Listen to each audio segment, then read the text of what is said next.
આમોદ તાલુકા કોંગ્રેસ દ્વારા આજરોજ જિલ્લા પંચાયત તેમજ તાલુકા પંચાયતની આવનારી ચૂંટણીને ધ્યાનમાં રાખીને ઉમેદવારી નોંધાવવાની પ્રક્રિયા હાથ ધરાઈ હતી। મળતી માહિતી મુજબ આમોદ તાલુકા કોંગ્રેસના નેતૃત્વ હેઠળ ઈખર જિલ્લા પંચાયત તથા અછૂત જિલ્લા પંચાયતની બેઠકો માટે ઉમેદવારો દ્વારા વિધિવત ઉમેદવારી નોંધાવવામાં આવી। આ પ્રસંગે પાર્ટીના આગેવાનો અને કાર્યકરો મોટી સંખ્યામાં હાજર રહ્યા। તે ઉપરાંત આમોદ તાલુકા પંચાયતની વિવિધ બેઠકો માટે કુલ 13 કોંગ્રેસ ઉમેદવારોએ પોતાના સમર્થકો સાથે ઉમેદવારી નોંધાવી। ઉમેદવારો દ્વારા જીતનો વિશ્વાસ વ્યક્ત કરાયો છે અને આવનારી ચૂંટણીમાં કોંગ્રેસ પક્ષ સારું પ્રદર્શન કરશે તેવો દાવો કર્યો છે।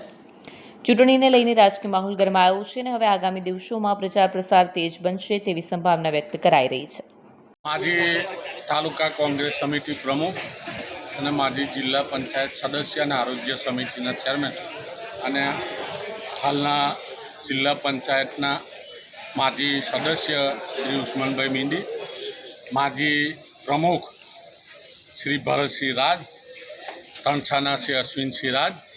आज आमोद तालुका पंचायत में कांग्रेस तरफ थी जिला पंचायतना 2 फॉर्मों અને તાલુકા પંચાયતના 10 ફોર્મોને રજૂ કરી દીધેલા છે અને ભૂતકાળની અંદર જે કંઈક પરિસ્થિતિ બનેલી છે અને આવનાર દિવસમાં આમોદ તાલુકા પંચાયત અને ભરૂચ જિલ્લા પંચાયતની 2 સીટો કોંગ્રેસની બને એવી પૂરેપૂરી ગણતરી છે।